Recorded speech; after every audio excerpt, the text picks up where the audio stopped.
po talaga sa isang banda na minsan nagkakaroon ng mga changes, not only for the vocalists, also for the musicians na may time nagkakaroon ng problema, sometimes hindi maganda or maganda. Okay lang po yun. But about the comparison, I guess I'm okay naman po because hindi po mahirap makipag-work sa Inner Voices members. So, and they welcome me very good, and I'm so overwhelmed pa until now. And I'm very happy. No pressure at all. I just cannot wait to showcase my talent to everyone and to release our original songs. That's all po. And kanina nga nabanggit mo na favorite artists mo si Gary Valenciano. Nagkaroon ka naman ng personal encounter with Gary? Ay, wala pa po. Wala pa po. Hopefully one day po talaga ay ma-meet ko siya personally. I'm a big fan. Number one po sa mga local artists dito sa Pilipinas. Siya po talaga number one favorite singer ko. Okay, and then briefly, pwede mong kwento sa amin paano ka na-discover, paano ka napasok sa music industry? Kailan?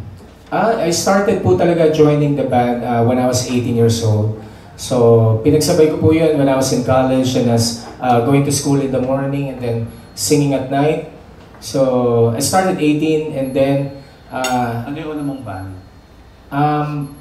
Matagal na po yun, The Bomb. But some of them, mga kaibigan ko pa ay nasa music scene pa din. But the rest, they have their own professional ulit eh.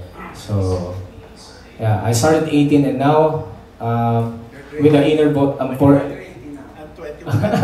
21 na ako ngayon eh. Paano ka napasok sa Inner Voices? Oh, magandang question po. It started in Molito, Alabang po. I was working with the Joseph, like acoustic lang, with the piano and me and another female singer.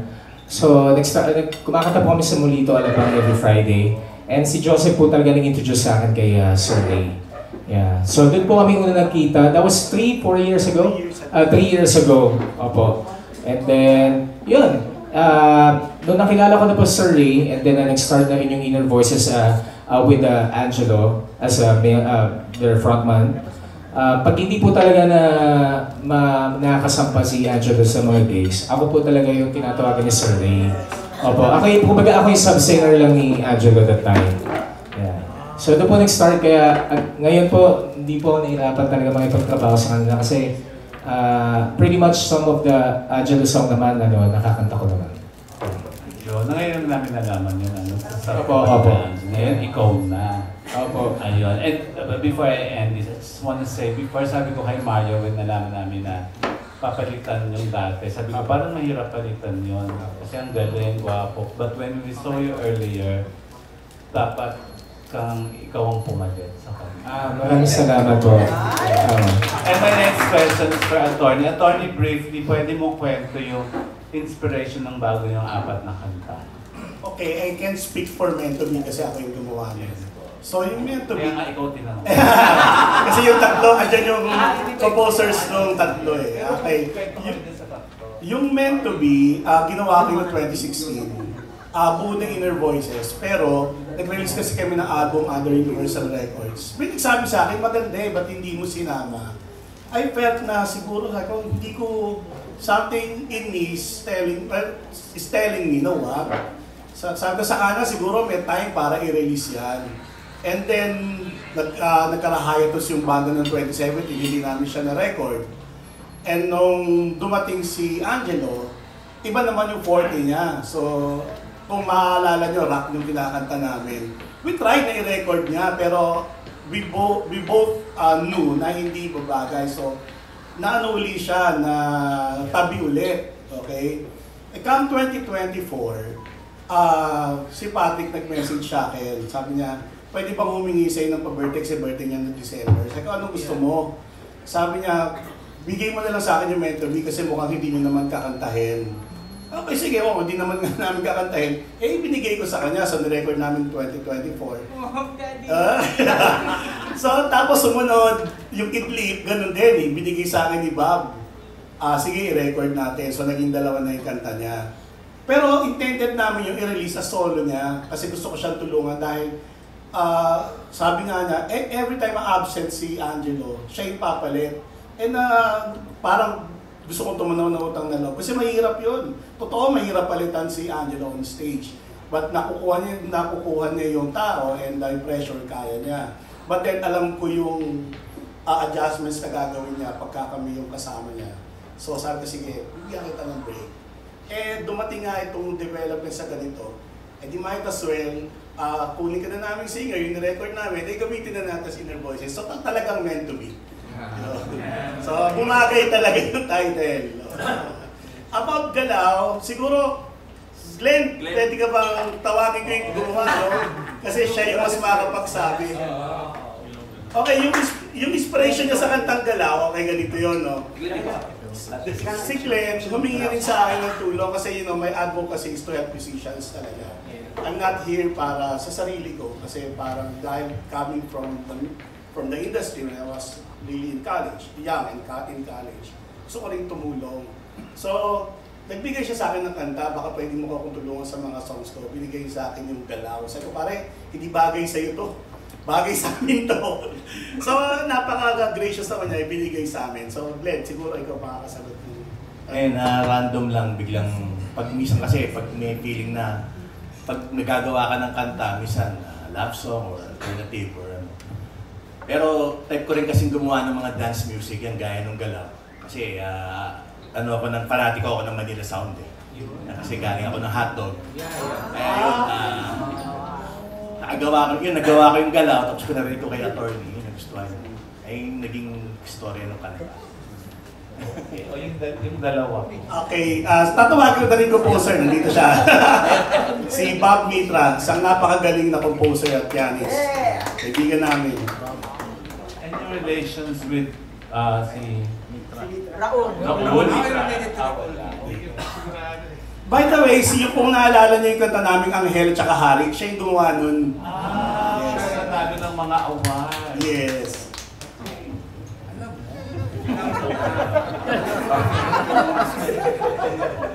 Yung story po actually, nung pandemic po kasi, lumabas ng maraming, alam mo yun, ang dami nating walang ginagawa. So nag-paint ako, tsaka nag-compose ako, nakagawa akong isang album. Pero wala naman akong banda. So, ultimately, yung nangyari, napunta kila attorney. Blessing, sobrang blessing kasi galing nila mag-interpret. Pati natututo ako sa mga decision making ni attorney actually. Kailangan ko lang sabihin. Pero yung story nung Idlib naman, payon sa mga strong women na hindi pa ready magmahal. So, Idlib mo na po sila. So, magkita tayo sa dulo. Tapos yung tubig, hangin, apoy, lupa. Pure imagination ko lang yan tungkol sa love. Yeah. Ang ganda-ganda nun. Wait, attorney, sabi mo siya gumawa ng Anghel? Siya rin. Di ba si Angelo? Hindi, si Edward Mita. Sige. Well, anyways, thank you guys and congratulations. Next question from Miguel Fernando. Nakanina pa ako. Ay, Cesar muna pala.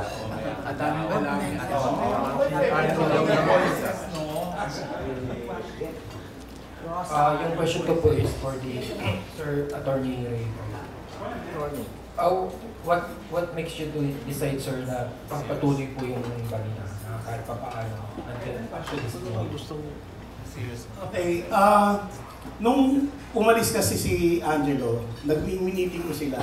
Afterwards, miniting ko silang 5. So I asked each and every one of them, okay, Angelo is leaving, so tayo may iwan. So ano ba yung gusto nyo? Meron ba kayong sariling plano?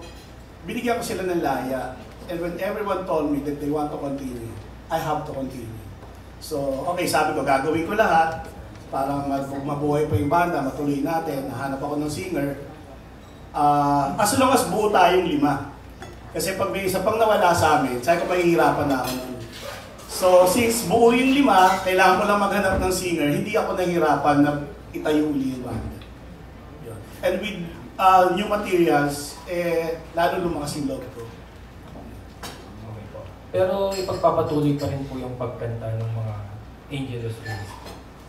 Yes, ang plano namin actually i-revive yung mga lumang kanta ng Inner Voices. Kasi my take is, bumalik kami sa dati, yung kilala mong Inner Voices, right, Cesar? Kasi matagal na kami nakita ni Cesar, with Nance pa. So, ito talaga yung music namin. Medyo nag-divert nga kami the last time. So, balak namin kantahin at ibalik yung mga luma namin kanta. Even Angelo songs, if we could do some of them, gagawin namin. May last question po for Patrick. Patrick, aware ka naman na ang vocalista ng isang banda, siya yung nasa pedestal. Kumbaga, sa lahat ng mga sumisikat talaga sa isang banda, yung vocalista. Pero ano man yung mangyari na ikaw yung talagang ma-praise ng netizens, ng mga tao, ano yung pagtanggap mo dito? Yes. For that naman po, kaya nga po kami, for me, kung ako man po yung ma-praise, I'll accept it po as a compliment. But if yung mga usual na encounter po kasi, ko po kasi is my time na sabi, oh, yung galing mo. But syempre, hindi ko po kinikredit yun ng sarili ko lang. Kaya nga po kami band. So, gusto ko po lagi isama yung Inner Voices, like each and every one, because we're a team we're good. So, for me, usual sinasabi ko po yun na, ay, maraming salamat, sana po supportan yung Inner Voices. Hindi po kasi ako selfish. So, gusto ko po kapag may ang praise about sa akin, gusto ko po i-credit lahat ng buong members. Yeah. Thank you. Thank you, Cesar. Next, Thank you very much, Rodel. Sa ibang members, paano niyo tinanggap si Patrick? Nagkaroon ba ng taisan ng kilay? O, Oo, nagkailangan ba?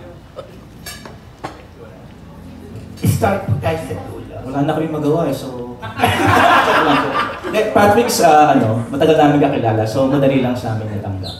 Saka, meron kaming mga similarities sa hilig kasi he also, rides a motorcycle. Namin siya, riding body. Yes.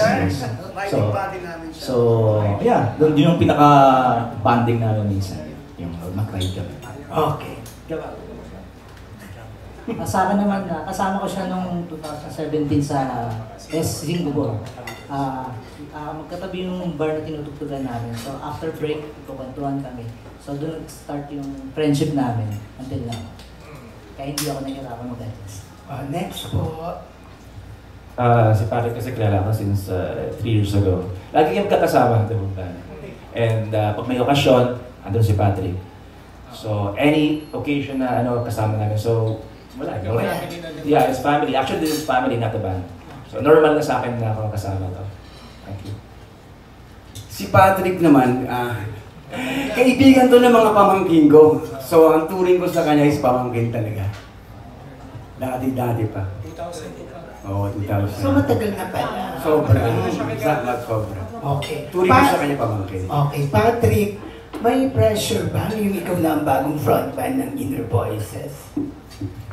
Wala naman. Baka meron.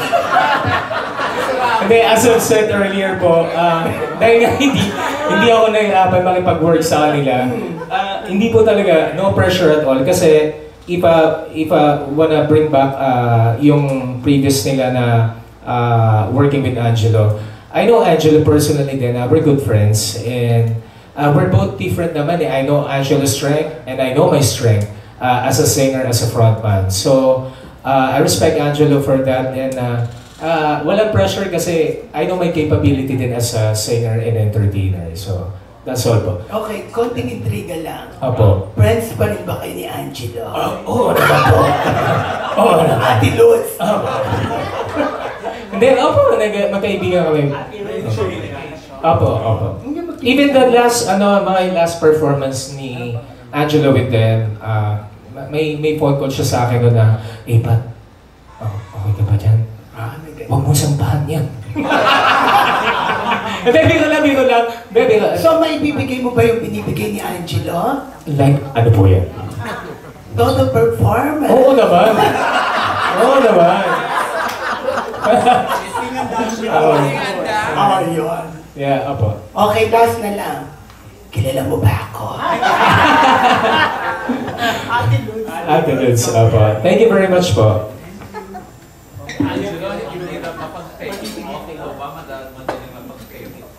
Madali.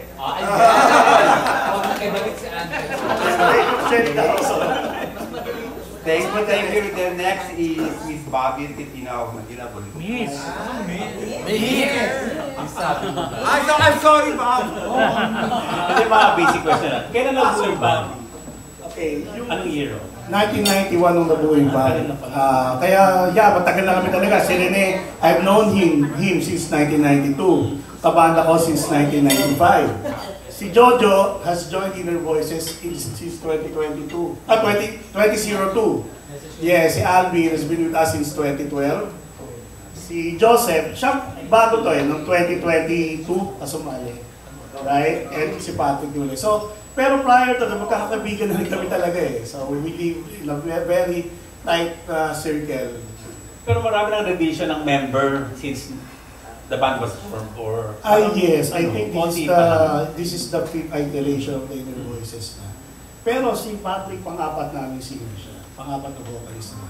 Pang-apat na. Dami na rin pala. Yes. Yung panglima, kailan ba? Si Rodel, naglarak na kami. Ganun ang boses. Yes, oo. In terms of style ng music, how would you describe yung music ng Inner Voices? Kami talaga pop rock. Okay. Okay, so nasa gitna kami talaga. We can do rock, we do pop. So, hindi kami na masyado nagme-metal, hard rock.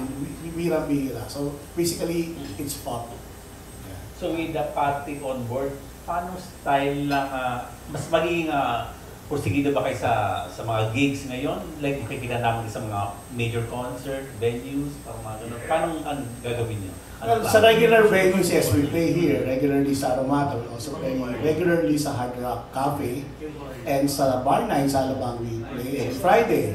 Thursday and Saturday sa Hard Rock. Sa Bar 360 sa Newport, we play there every Monday. And we also play at 19 East once a month, every Wednesday. One Wednesday a month. Nag-play kami doon. And sa major, sana. Sana. Good luck and congratulations. O si Morley, matagal na namin ito kasama. Hello, magandang hapon sa inyong lahat. Ayan. Madalas na nga, matagal na nga tayo magkasama, Attorney Boy. Nabutan ko si Rans del Rosario. Yung kinailaban kong si Angelo, hinahanap ko ngayon. Tapos, Joseph, magkaganyan Tapos ngayon, nasundan ni Patrick. May na-miss ba ako? Sabi mo, 4 ang naging vocalist niyo. Oo, kasi yung naman namin na si Red, nasa Singapore-based na siya. Pero nung September, nanood sila some of our friends here. Nag-reunion show kami in September with Red. Back to back with Angelo noon. So, lagi kami nagkikita-kita, tropa talaga Inner Voices, kahit sinong vocalist. Okay, hindi yun ang tanong ko. Ang question ko, attorney, harapan, derechahan. Hindi mo naman kailangan kumita sa pagkanta, sa paggagawa ng banda na ito. Dahil napakaganda ng trabaho mo. Bukod sa attorney ka.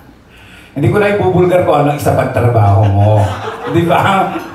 Hindi ko na ibubulgar. Basta malapit sa bahay niyo. Attorney, ang question ko ay, bakit nag-i-stay ka sa pag-produce ng Inner Voices samantalang kaya mo namang mabuhay nang hindi mo na kinakailangan kumayod magkaroon ng ganitong grupo? Kasi love ko yung band eh. This is, ako yung, dalawa kami nagbuo dito. So ako yung kauna-unahan. And every time, ako naman ang tinatawag ng music, hindi ko hinahanap. So, before nung nag-reunite kami noong 2012, nung nabuo kami ulit, it was Rene who called me. O pwede pa sabi niya, nararamdaman ko, kaya pa natin tumakbo, di ba? So, yung tawag na sinasabi. And then noong 2022, nung nabuo kami ulit, ganun din.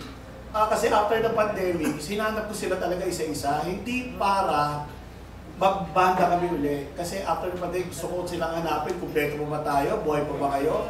O musta ba yung mga trabaho nyo? So, inisa-isa ko sila. So nung nagkita-kita kami, and when yung old friends namin sa industry, nakita na magkakasama na naman kami, nagsimula meron palang isang benefit show sa 1980s. Niyakag kami, baka pwede kayo tumugtog, this is a benefit show, baka pwede tumugtog Inner Voices. So it's just, was supposed to be a one night only thing. Pero nung nalaman ng mga bars na buo na kami ulit, tumawag sila, baka gusto nyo mag-perform ulit. So, syempre, mahal ko naman yung banda. And these guys, at the time, after the pandemic, they needed din ng trabaho kasi, di ba matagal nagsara yung mga bars dahil sa pandemic. So, it was easy for me to say yes. O, ituloy natin yung Inner Voices. So, yun, yung tawag na sinasabi. May kapiti naman, hindi ko naman yung pagkakaila na gusto ko din, na mahal ko din yung music at mahal ko yung banda. So, hindi rin ako kailangan pilitin. Napakadali. Next question ko ay, nagpalit, 4 na beses na kayo nagpalit ng vocalist nyo. Ano yung basihan? Ano yung nakikita nyo? At ano ang nangyari? Bakit nagkaroon ng changes? Okay, yung una kasi, si Red, yung una naming singer, hindi ko na nasundan kasi ako yung naunang nawala dahil nasa law school ako. Naiwan si Rene, si Red and some of the members. So nung nagpalit sila, nakita ko rin nagkasawa siya. Di ba? Yun, nagsawa siya and he became Singapore-based. So natigil kami.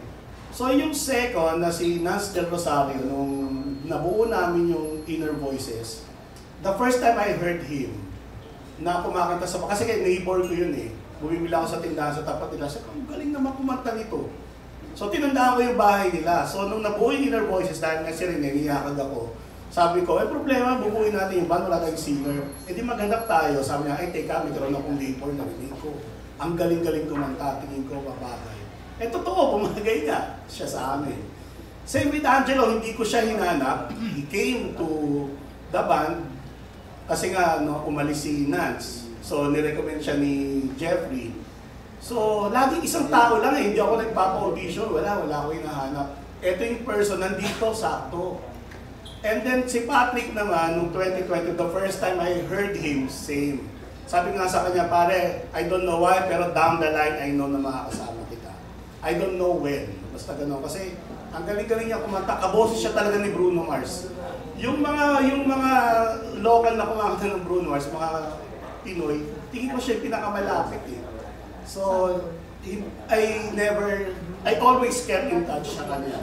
Kasi alam ko down the line makakasama ko siya. So, ito tayo. So, parang sinadya talaga ng panahon. Kay Rene, kasi si Rene yung pinakamatagal dito. Oo. Parang siya na yung pundasyon. Rene, ano yung nakita mo nung unang magkaroon kayo ng maunang ma-introduce ang Inner Voices sa Inner Voices ngayon?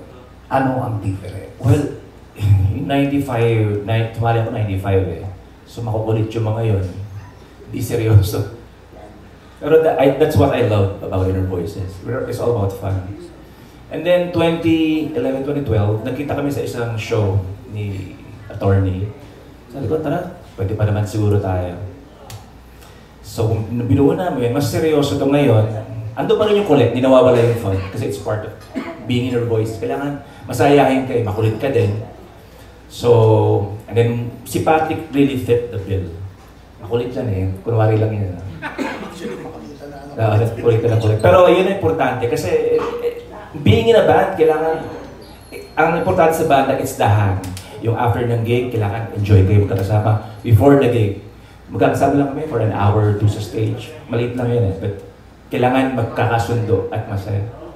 Thank you. Kay Joseph, para sa impormasyon ng mga hindi rin nakakaalam, si Joseph po ay nasaan ka ng mga cruise. Pamangkin mo, no? Yung mga sina Cheryl, sina Donna, ayan. River, ayan. Question ko lang, yung pagiging cruise na boses mo ba? Kasi ang kayo ng magagandang boses. Nakatulong ba ito sa Inner Voices? Si Boss Ray yung sasabihin. Kay Boss Ray. Si ano na muna? Si Boss Ray muna. Ay, oo, malaking bagay kasi unang-una laging may istorya, di ba? From the Cruz Clan, di ba? Alam naman natin, pag sinabing Cruz, di ba, merong dating talaga. Alam nating magagaling. So doon pa lang, malaking tulong na he's really a good, skilled keyboard player. So he does things na hindi ko kaya. So, at pogi pa, di ba? Pogi. Cruz, di ba? So, doon pa lang, malaking bagay na siya sa amin. And he's easy to be with. Very fun to be with, si Joseph. Kaya masarap siyang kasama sa bahay. Ayan, Joseph. Thank you, Boss Ray. Yung mga pamangkin mo ba, hindi ba nagre-request na one time makipag-collab sa Inner Voices? Pwede kaya yun? Ako sana. Kaso mahal. Minsan si Donna pinapadala ako sa Cebu para bakapan ko siya. Pag birthday niya yung husband niya. Last question pa sa'yo, Joseph. Hindi ba mahirap yung parang kabilang ka sa mga cruise? Na-expect naman nila na ang huhusay ng mga cruise. And of course, napakahusay mo rin. Pag nag-perform ka ba dahil cruise ka, na-intimidate ka rin ba na ano ba pagka nag-perform ka? Hindi ko naman naiisip kasi na yung apelido ko. Kumbaga wala lang. Ayoko nga sabihin sa totoo lang. Bakit? Wala lang. Nahiya ako eh. Nahiya ka. Last question ko kay Sir Boying. Sir Boying, kasi paulit-ulit na nagbabago ang panahon, ang sitwasyon at pagkakataon. Sa pagkakataong ito, andyan dyan si Patrick. Possible ba na mapalitan siya in the near future? Or you just gusto mo mag-stay na lang talaga sa'yo? Thank you. Pinapapalitan ko agad doon. Actually, gusto ko siya mag-stay kasi bukod sa masaya naman siyang kasama at napakagaling niya kumanta, bibihira din yung ganung voice. And sabi ko nga sa mga kasama ko, I think this is the last time that I will reform the Inner Voices. Na kung saan kami abutin, I think that's gonna be it. Sinabi ko sa kanila. Last question, saan ang galing yung Inner Voices na pangalan niyo? Paano nag-start yan? Kasi nung naghahanap kami ng pangalan, meron kami kanta dati na na title ay Voice from Within, na hindi na namin kinakanta. So doon nagsimula, yung pangalan natin ng Inner Voices. And bukod sa idol namin yung intro voice, yung totoo. Thank you, Morley. Next, Eric.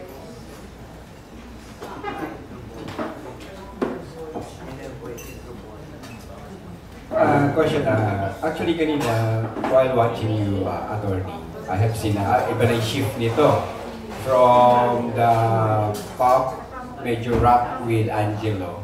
Because I have seen you perform for several sets, so many times na, no?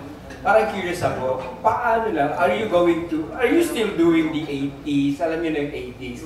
Because Inner Voices is basically, ang fan base nyo, love you for your 80s and 90s cover, right? So, hindi ko pa kasi nakikita si Patrick or napapanood na, doing yung before, kung paano yung So, ganun pa rin ba, attorney, ang Inner Voices? Certainly, ganun. Mamaya, I'm inviting everyone to stay kasi at 9 o'clock magpe-perform kami dito. So, ito na yung pagkakataon para makita nyo kami mag-perform ng mahaba-haba and there will be lots of 80s stuff. Tapos, parang ang damot naman ng mga kanta mo, Patrick eh. Kasi di ba, when you say Bruno Mars, parang ilan-ilan lang yung talagang kayang... parang ilan-ilan lang yung... Di ba sabi nga nila, ang Bruno Mars song, parang kanya lang. At mahirap talaga. Will you be, meron bang composition na, just like now, alam mo yung pwede mag-sing-along ang mga tao? Meron. So after nito, mag-release pa kami ng mga 3 songs na mas mababaw ng konti. And yung repertoire naman namin sa gigs, you'll see later and sa mga darating na araw, wala halos sa panahon.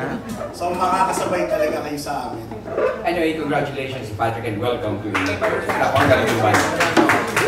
Thank you, Eric. Next is Noni. Hi. Good evening. Ako ba? Okay, ikaw. Ay, good afternoon, attorney. Congrats po sa The Inner Voices sa 4 new song. So, sabi nyo, attorney, no, may changes walang changes sa